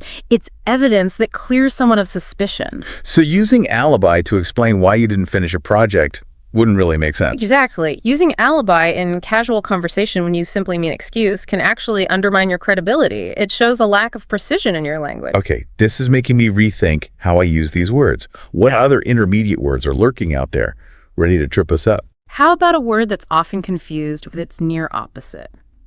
Disinterested. Many people use disinterested to mean uninterested or bored. For instance, someone might say, I was completely disinterested in that meeting. Disinterested. If it doesn't mean bored or uninterested, then what does it actually mean? Disinterested actually describes someone who is impartial or unbiased, free from personal stake or interest in a situation. A good example would be a judge who must remain disinterested in the outcome of a case. Okay. They can't be swayed by personal opinions or biases. So if I wanted to say that I found the meeting boring, disinterested wouldn't be the right word to use. Precisely. In that case, uninterested or bored would be more accurate. Right. Disinterested implies neutrality and objectivity. It's about being impartial, not uncaring. I never realized how a single word could completely change the tone and meaning of a sentence. It's all about understanding those subtle but powerful nuances. Absolutely. And that's what we're here to explore. Are you ready to be bemused by the next word? Bemused. Okay, you've definitely got my attention. What's so tricky about this one? People often think bemused means amused or entertained. Okay. You might hear someone say, I was bemused by his silly jokes. So if bemused doesn't mean amused, then what's the real meaning? Bemused actually means puzzled, bewildered, or even slightly confused. Think of it as a state of mild perplexity, for example. You might be bemused by a riddle you can't solve. Well, Or a strange event you don't fully understand. so it's not about laughing at a joke. It's about that feeling of, wait, what just happened? That makes a lot of sense. Imagine someone watching a magic trick, Right. their brow furrowed, a slight smile playing on their lips. Yeah. That's bemusement. It's not amusement, Yeah. but a fascinated perplexity. Okay, now I'm really starting to understand the difference. Uh-huh. Bemused is a much richer word than I realized. Mm-hmm. It's about that space between amusement and confusion. Exactly. And these subtle distinctions can make a big difference in how your message is received. Are you ready for our final intermediate word? Bring it on. I'm ready to tackle anything. All right. Let's explore a word that's often misused to describe something grand or impressive. Enormity. People often use enormity to emphasize the sheer size or scope of something. You might hear someone say, I was overwhelmed by the enormity of the project. That's how I usually use it. But I have a feeling it doesn't quite mean what I think it means. Yeah. What's the real meaning? While enormity can relate to size, its primary meaning leans towards something more serious and weighty. Okay. It often refers to extreme wickedness, outrageousness, or the sheer gravity of a situation, Right. particularly in a moral or ethical context. So it's less about physical size and more about the weight of the implications. Precisely. For instance, if you were discussing a horrific crime, you might speak of the enormity of the act to emphasize its moral depravity and the severity of its consequences. Wow, that puts the word in a whole new light. It's not just about something being big, it's about something being profoundly impactful, often in a negative sense. Exactly. It's a word that carries a lot of weight, both literally and figuratively. Okay, we've covered a lot of ground already. And I'm starting to feel the enormity and the true sense of the word, of all these linguistic nuances. What's next on our journey? Next, we'll be venturing into the realm of advanced words, where the nuances become even more intricate. Are you ready to level up your vocabulary even further? Absolutely. I'm eager to see what other linguistic gems await us in this deep dive Yeah. into words. Right. It'd be great. Awesome. Fasten your seatbelts, because these advanced words can be real brain twisters. They're the ones that often pop up in intellectual discussions or professional settings, and misusing them can unfortunately make you sound less credible. Okay, I'm ready to face the advanced word challenge head on. Let's start with one that I've definitely struggled with in the past. Decimate. Decimate is fascinating because its common usage has drifted quite far from its original meaning. People often use it as a synonym for completely destroy, like saying the hurricane decimated the coastal towns. Yeah, I've definitely heard it used that way. But if it doesn't mean to completely destroy, then what does it actually mean? Decimate has a very specific historical root. It comes from the ancient Roman practice of punishing mutinous troops by killing 1 out of every 10 soldiers. So the original meaning of decimate is to reduce by 1/10, not to obliterate completely. Wow, I had no idea. That's a pretty grim origin story for a word. So using decimate to describe the total destruction of a town wouldn't be quite right. Exactly. It's a case of hyperbole overtaking precision. While the impact of a hurricane can be devastating, it's unlikely to literally reduce a town's population by exactly 1/10. This is why I love these deep dives. You uncover these hidden layers of meaning that we often miss in everyday conversation. It's like learning a secret code. This word's bloody history reminds us that language carries the weight of the past. Even today, decimate suggests a severe calculated reduction, not total destruction. Okay, what other advanced words are waiting to be decoded? Let's tackle one that often gets misused in academic circles: peruse. Peruse. I'll admit I've been guilty of using this one incorrectly myself. I always thought it meant to quickly skim through something. That's a very common misconception. In reality, peruse means to read thoroughly and carefully. It implies a close and attentive examination of a text, not a hasty glance. So if I said I perused the report before the meeting, it would mean I'd given it a very close read, not just skim the headings. Precisely. Using peruse correctly conveys a sense of diligence and attention to detail. It suggests you've really absorbed the information. This is another one of those aha moments. I'm realizing that using these advanced words correctly can signal a certain level of intellectual rigor. It shows you're not just skimming the surface. Exactly. It's about choosing words that accurately reflect the depth of your engagement with the topic. All right, bring on the next advanced word challenge. I'm feeling more and more confident with each one we tackle. Let's see if you can crack the code on this one. Nonplussed. Nonplussed. This one seems tricky. I've heard it used to describe someone who's calm and collected under pressure. Like, even though the presentation went wrong, she remained nonplussed. That's a clever guess, but it's actually the opposite. Nonplussed describes a state of being surprised and confused, often to the point of speechlessness. It's that feeling of being caught off guard and unsure how to react. Wow, so it's almost like being speechless with shock. Exactly. Nonplussed implies a momentary loss of composure, a sense of being bewildered. It's that deer in the headlights feeling. That makes so much more sense. I can see how misusing this word could lead to some awkward situations. Indeed, it highlights the importance of understanding the nuances of these advanced words. They can have a big impact on how our message is perceived. Okay, what other advanced word adventures await us? I'm ready to expand my vocabulary horizons. Let's explore a word that often gets used in a way that diminishes its true impact. Plethora. Plethora. I usually think of this word as meaning a lot of something in a positive way, like there was a plethora of fun activities to choose from at the festival. That's a common interpretation. But plethora carries a slightly different nuance. While it does mean an abundance of something, it often implies an excessive or overwhelming amount. Okay. It can sometimes even suggest a sense of burden or inconvenience. Interesting. So it's not just about having a lot of something, it's about having maybe too much of it, like it's overflowing. Precisely. Imagine a situation where you're bombarded with information or faced with an overwhelming number of choices. That sense of being inundated can be captured by the word plethora. So if I were to say, I have a plethora of emails to respond to, it would imply that I'm feeling a bit swamped by them, not necessarily excited about having a full inbox. Exactly. It's about that tipping point where abundance starts to feel like excess. It's about that too much of a good thing feeling. I'm starting to see how using plethora correctly can add a layer of sophistication to my descriptions. It's a much more nuanced way of expressing abundance than just saying a lot. It's about choosing words that convey not just the quantity, but also the impact of that quantity. This is making me realize how much I've taken these words for granted, what other advanced words are hiding in plain sight, waiting to be understood. Let's delve into one that's often misused in discussions about facts and information. Factoid. Factoid.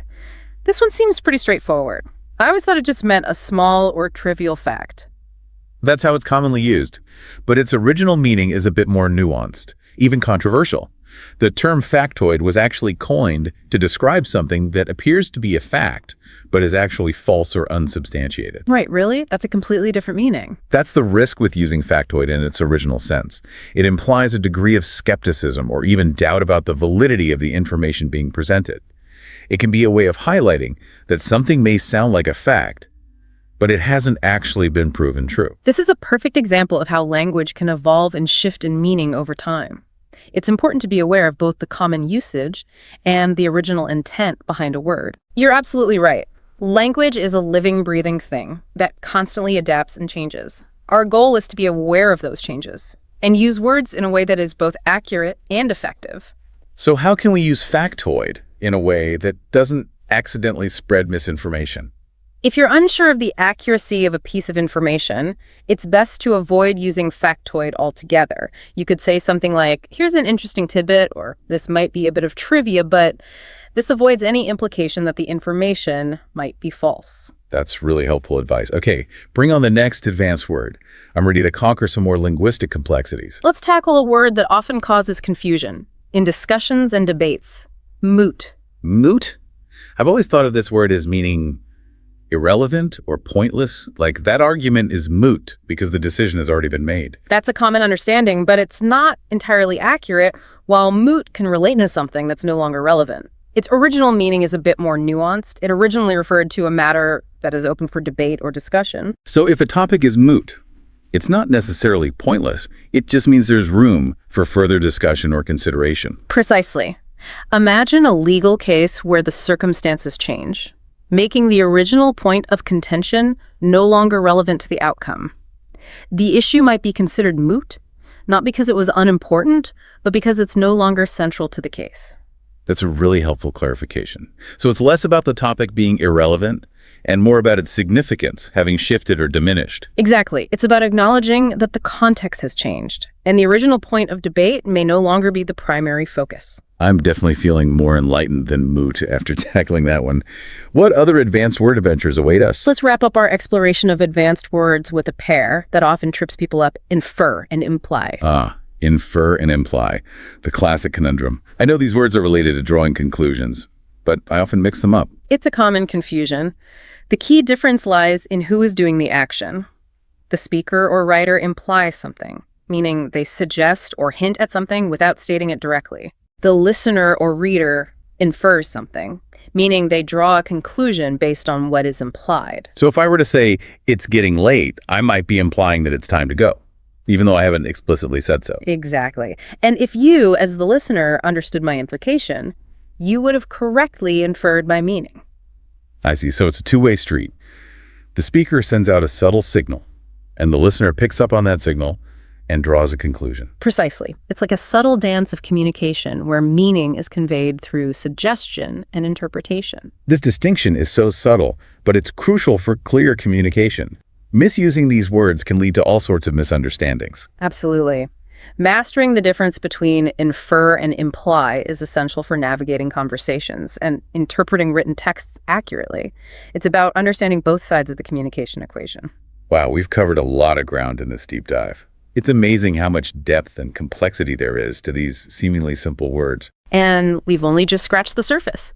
But I hope you're starting to see how understanding the nuances of language can empower you to communicate with greater clarity and precision. I'm definitely feeling a lot more confident about using these words correctly. It's like a whole new world of linguistic possibilities has opened up. And that's the beauty of language learning. It's an ongoing journey of discovery and refinement. Are you ready for a quick challenge to test your newfound knowledge? Absolutely. Bring it on. All right. Hit me with that word challenge. I'm ready to put my knowledge to the test. Okay. Let's see if you can recall the true meaning of nonplussed. Without looking back at our discussion, take a moment to think about it. Okay. No peeking. I think I've got it.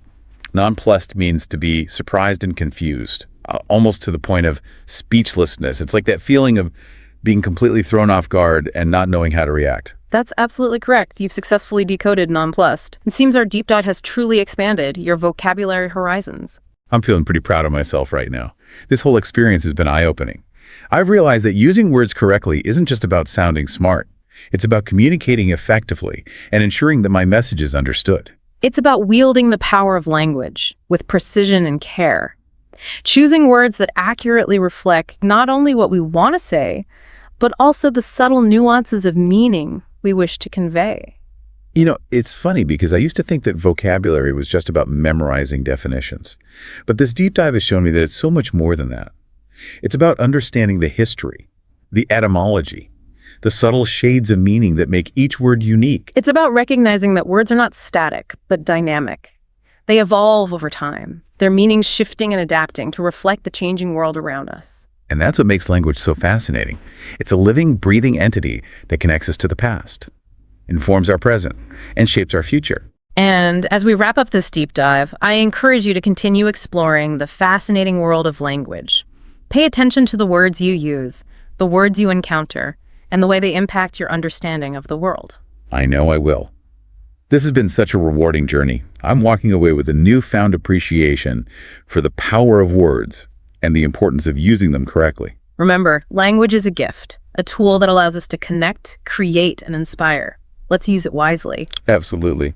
Until next time. Happy wordsmithing. Okay, so let's be real for a sec. Small talk, right? It can be like the most awkward thing ever. Like when you're stuck in a situation and you know you should be chatting, but your mind just goes blank. Anyone else? Feel me on that. But get this. What if I told you that this deep dive could actually turn that dread into pure confidence? And we're going to do it using a source you'd never expect. A video script, get this, for people learning English. I know, right? Sounds a little out there. But seriously, this script is full of stuff that goes way deeper than just language. It's like a secret masterclass in how humans connect, hidden inside an English lesson. Okay, I gotta admit, when you first mentioned this source, I was kind of like, how can something for total beginners help someone who's already fluent? That's fair, totally. But the cool thing here is, by breaking small talk down into these simple steps, it actually shows you the psychology behind how we connect. Like, it's a cheat sheet for building rapport, even if you never needed help with English in the first place. So it's more about understanding the, deeper game, not just memorizing lines. Exactly. For example, the script makes a big deal about greetings and weather talk, stuff we might think is just filler. Yeah, I always thought that stuff was kind of pointless. Right. But they actually serve a super important purpose. Like, humans are literally wired to bond over shared experiences. Okay. Even something as simple as complaining about the heat or, whatever the weather's doing. Okay, yeah, I guess I can see that. It creates that instant common ground, that we're in this together feeling, which is huge for starting any kind of connection. Wow, that's actually so true. I never thought about it that way. And the script goes even further. Instead of those boring old greetings like, "Hi, how are you?" it gives you phrases that fit the specific situation so you get a better response. Oh, I like where this is going. Give me an example. So say you're at a party. Instead of that robotic, "Hi, how are you?" try something like, "What brings you here?" Way more interesting, right? Way more. It's like you're actually interested, not just saying words. Exactly. It shows you're paying attention and they actually get to share something about themselves. It's what they call a strong bid in, like conversation analysis stuff. Each thing we say is a bid to connect. Ooh, I'm digging this bidding concept. So we're all just out here trying to make the strongest bid to connect. Totally. And this script is giving us all the winning moves. Another one they have is, instead of just saying nice weather, you could say something like, "This weather's crazy, right?" It's like inviting the other person in on the joke. I like it. Yeah. So it's making small talk feel, I don't know, less robotic. But what really stood out to me was the role-playing part. Ah, yes. That's where the magic really happens. The people who made this script, they get it. Knowing the right words isn't enough. You got to actually practice using them. And role-playing is the best way to do that. But what if you don't have someone to practice with? Isn't that kind of, I don't know, weird to do alone? For sure. But you can totally do it in your head. It's called mental rehearsal.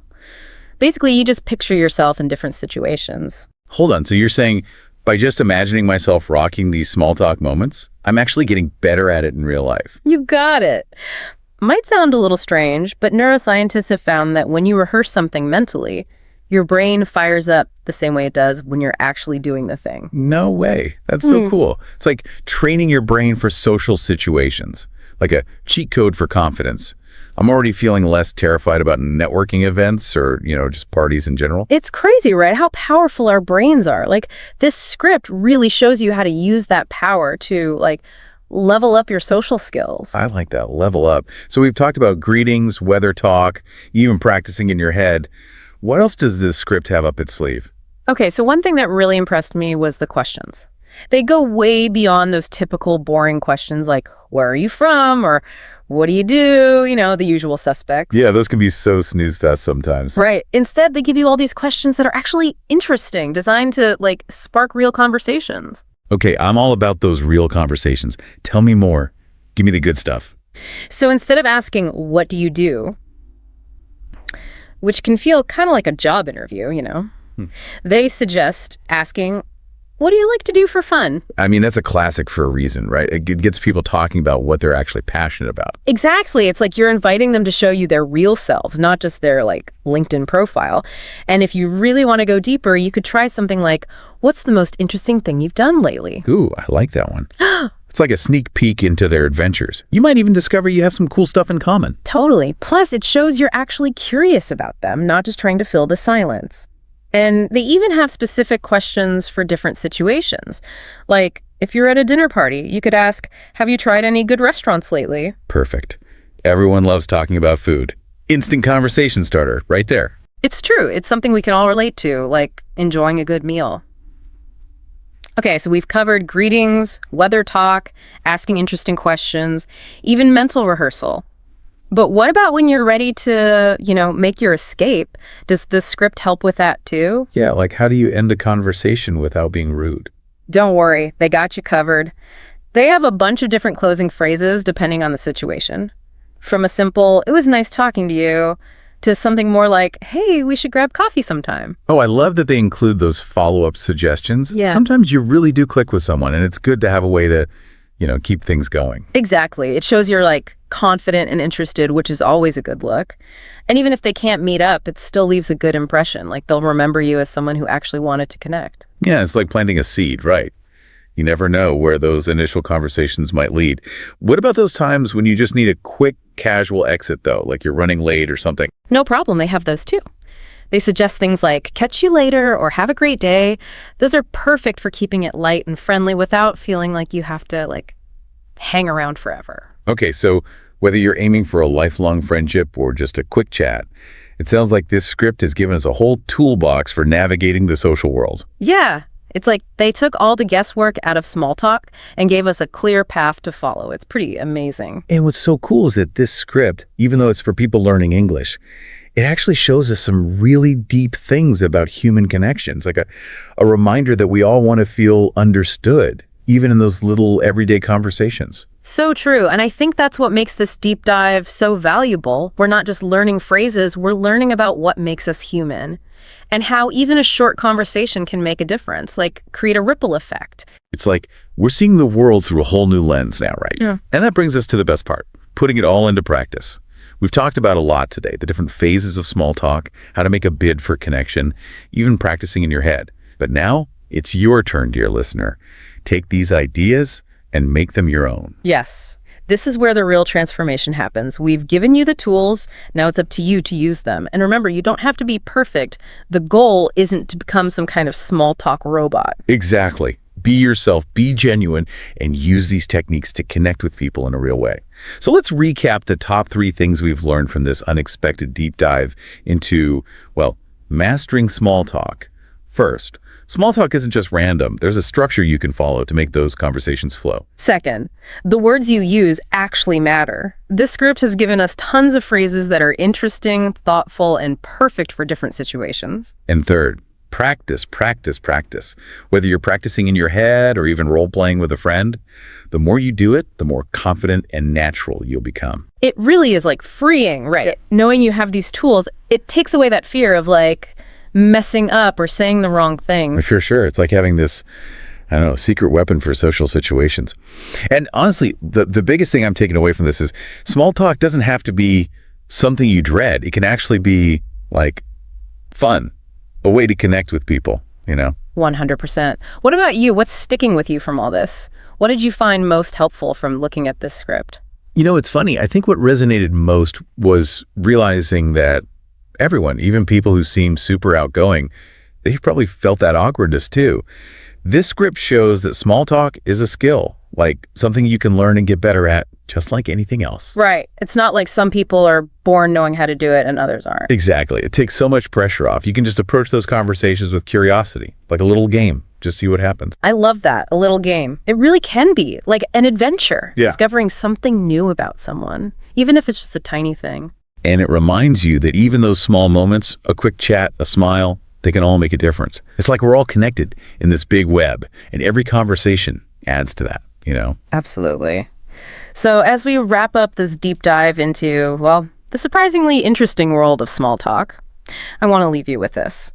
Think about the next time you are in a situation where you know there's going to be some small talk. Maybe it's a party or a work event, even just grabbing coffee.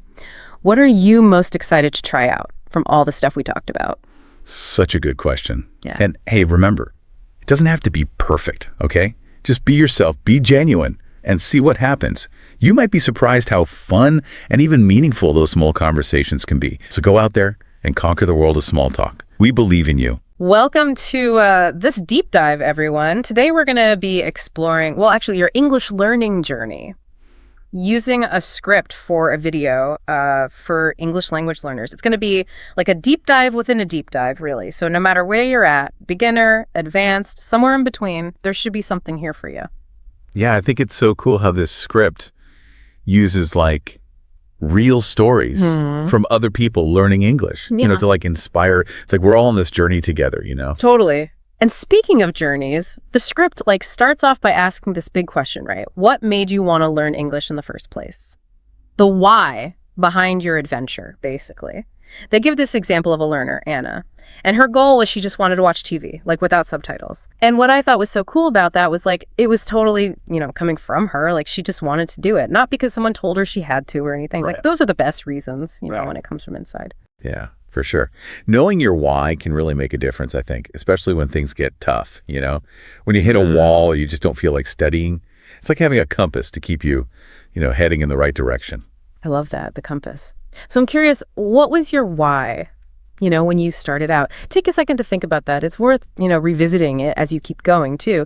Now, the script also digs into how, like, where you are can affect your learning. It gets that not everyone can be, like, surrounded by English speakers all the time, but it kind of challenges us to get creative. Yeah, yeah. This story about Raj really stuck with me. He lives in this village where literally no one speaks English. And so he basically turned his whole house into this like learning tool, you know, sticky notes everywhere, using English for like everyday stuff. It just proves you don't have to be in some English speaking country to learn it well. It's amazing, right? Talk about resourcefulness. He didn't wait for the perfect situation. He just made it himself. And this actually leads perfectly into what the script talks about next. How to, you know, take all that time we waste and turn it into learning time. Oh, yeah. Like when you're scrolling on your phone or whatever, and it's not even like fun anymore. Exactly. But imagine if you could use that time to learn instead. The script mentions Maria, and she would spend like 30 minutes every night on, I think it was TikTok, and she swapped that for English learning videos, and guess what? In just a couple of weeks, her vocabulary like exploded. Wow. See? Totally doable. And what's even cooler is you can do this throughout your day, right? Like when you're commuting, waiting in line, even just doing chores. You can listen to podcasts, use apps, just sneak in little bits of English here and there. Yeah, yeah. Just make it a part of your life, you know? The more you can do that, the more natural it all feels. Exactly. The script then kind of switches gears and talks about common mistakes that can, you know, slow you down. And this is where I think your expertise is going to be so helpful. One of the first things it mentions is like getting too hung up on grammar, you know, to the point where you're not even really speaking. It's easy to just memorize all the rules, but language is really about talking to people, right? Absolutely. Grammar's important, don't Yeah. get me wrong. But sometimes I think it gets too much focus, you know? Like it's more important to be able to speak fluently and confidently, even if you mess up a little. It's about finding that balance, I think. What do you think? Oh, 100%. I totally agree with that. You could know all the grammar in the world, but if you can't have a conversation, what's the point, right? Right, exactly. Yeah, it's like you learn how to play an instrument, but then you never actually play any music. Exactly. You just practice scales all day long. Okay, so the script's next point, I think this is something we've all dealt with, being scared to make mistakes. I mean, every language learner goes through that, right? Oh, yeah, for sure. But I think it's so important to, like, change how we think about mistakes. They're not like failures. They're actually like feedback. Yeah. Each mistake is a chance to learn and get better. Yeah, that's a good way to look at it. It takes the pressure off, And this kind of leads into the third mistake they talk about in the script, which is not practicing regularly. We've all been there, right? Like crazy study sessions and then nothing for weeks. Yeah, I've totally been there. It's always better to do a little bit every day than a lot all at once. Yeah. It's like you wouldn't go to the gym once a month for 8 hours and expect to see results. You got to be consistent. So true. Short, consistent workouts, that's the key. Like the script mentions this learner who went from like these huge study sessions every now and then to just doing 30 minutes a day every day. And they saw way more progress. It's amazing, right? How much difference just a little bit each day can make. Yeah. Our brains, they actually learn better that way too, through repetition and like slow exposure, not cramming. So instead of trying to do it all at once, just find little ways to fit English into your day, right? Exactly. Okay, let's switch gears a little bit and look at what the script says about, learning English if you don't live in an English-speaking country. Yeah. Which can feel like a huge obstacle, but the script has some pretty encouraging examples. Yeah, I was really interested in that part. It comes back to what we were saying before about creating that immersive environment, even without actually being around English speakers. And technology can really help with this, right? Totally. Like apps for language exchange, online forums, even streaming services with subtitles. There's so much out there. Right. Like in the script, they talk about Marco from Spain, and he basically made like his own little English world at home, reading news in English, watching English YouTubers, even talking to friends online from other countries. Wow, that's awesome. It's like bringing the English-speaking world to you. You don't even have to get on a plane. Exactly. Which leads perfectly into the script's like final challenge, focus on output. Yeah. It's not enough to just understand English. You got to use it, by speaking or writing. Yeah, that's where the real learning happens, I think. Getting out there and actually using the language. I know it can be scary at first, but the more you do it, the easier it gets. The script suggests a few things you can try, like recording yourself speaking and then listening back to see what you can improve. Well, that's a good one. Or joining a speaking group, or even just writing like a short paragraph in English every day. I like that. Just little things to get you practicing, The key is to find what works for you and then make it a habit. It doesn't have to be a big thing. Even 5 minutes a day can make a difference in the long run. And as we start wrapping up this deep dive here, I think one of the most important things to remember is learning English, it's a journey, right? And every little thing you do, it brings you closer to your goals. That's a great way to put it. It's not about being perfect. It's about making progress. I mean, we've talked about so much, right? Like from that whole why thing to making your own little English world. But what really sticks out to me is how much the script is all about, like, doing stuff. Oh, yeah, totally. You can't just sit there and like, hope you'll learn English. Right. You got to get out there and use it. And remember how we talked about making mistakes? The script wants us to think about those differently, too. Yeah. They're not like the end of the world. They're actually how you get better. Like little stepping stones. I love that. So as we wrap up this whole deep dive into learning English, I have one question for you. And it kind of goes back to that output thing we were talking about. What's one small step you're going to take this week to like actually use your English? Ooh, that's a good one. Could be anything, really. Record yourself talking for a minute, write an email in English, even just chat with someone online. It doesn't have to be this big, huge thing. Exactly. Just something small but consistent.